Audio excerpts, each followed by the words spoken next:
Serial جانثار کی last episode میں ہم دیکھیں گے دعا اور جعفر سرفراز کو پکڑ کر نوشیروان کے سامنے لے آئیں گے۔ کشمالہ کی ساری رازوں سے پردہ ہٹ جائے گا۔ دعا کے گھر بیٹے کی پیدائش ہوگی۔ دعا نوشیروان کی زندگی میں پھر سے خوشیاں لے آئے گی، پر ابا سنگھ پوتے کی خوشی سے محروم ہو جائیں گے۔ ابا سنگھ چل بسیں گے۔ ابا سنگھ زوال کی ڈائری میں ایسا سچ دیکھ لیں گے۔ زوال نے اس ڈائری میں لکھا ہوگا، کشمالہ نوشیروان کو پسند کرتی ہے۔ کشمالہ بہت ہی خطرناک ہے، وہ کبھی بھی اس کی جان لے سکتی ہے۔ جب تک یہ ڈائری آپ کو ملے گی تب تک شاید وہ اس دنیا میں بھی نہ ہو۔ کشمالہ کو نوشیروان سے دور رکھیے گا۔ کشمالہ نوشیروان کی دولت کو اپنانا چاہتی ہے۔ کشمالہ اور ان کے درمیان اسی بات کو لے کر لڑائیاں ہوتی رہتی ہیں۔ نوشیروان کو اتنی دولت کیوں ملی؟ ابا سنگھ کے چلے جانے کے بعد دعا کی انٹری ہوتی ہے۔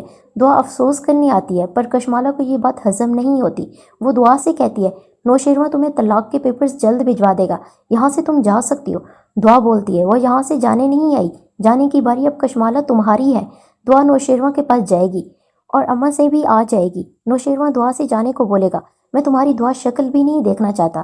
دعا نوشیروان کے سامنے اپنی بے گناہی کا پروف سامنے رکھ دے گی۔ پہلے یہ نوشیروان سن لیں، اس کے بعد آپ جو فیصلہ کریں گے مجھے منظور ہوگا۔ جس میں کشمالہ فراز کو دعا کو نکالنے کی باتیں کر رہی ہوتی ہے۔ بہت جلد اپنے مقصد میں کامیاب ہو جاؤں گی، یہ ساری وائس نوشیروان کو دکھاتی ہے تو نوشیروان کشمالہ کی طرف غصے سے نظر دوڑاتا ہے۔ کشمالہ بہت جلد مکر جاتی ہے۔ نوشیروان یہ دعا کی ایک نئے سازش ہے۔ دعا جعفر سے کہتی ہے، فراز کو آپ لے آئیں۔ جعفر فراز کو لے آتا ہے۔ کشمالہ کی بچنے کی کافی چانسز کم ہوتے ہیں۔ جعفر نوشیروان سے کہتا ہے، صحیح کشمالہ فراز کو مارنا چاہتی تھی، اگر فراز کو کچھ ہو جاتا تو کبھی بھی آپ کو یہ سچ نہ پتہ چلتا۔ جعفر فراز کو بولنے کا کہتا ہے، صحیح کو وہ سب بتاؤ جو کشمالہ نے تمہیں کرنے کو کہا۔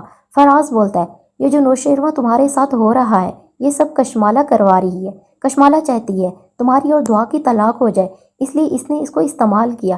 جب اپنے کام کے پیسے مانگے تو دینے سے انکار کر دیا۔ کشمالہ کی ہر بات کو جھوٹا قرار دیتی ہے۔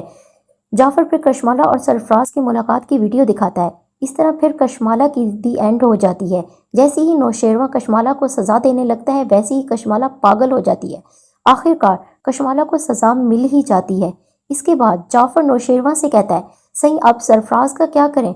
نوشیروان کہتا ہے، یہ سدھرنے والوں میں سے نہیں ہے، اس نے کشمالہ کے ساتھ مل کر بہت برا کیا ہے، اس کی یہی سزا ہے، اس کو پولیس کے حوالے کر دو۔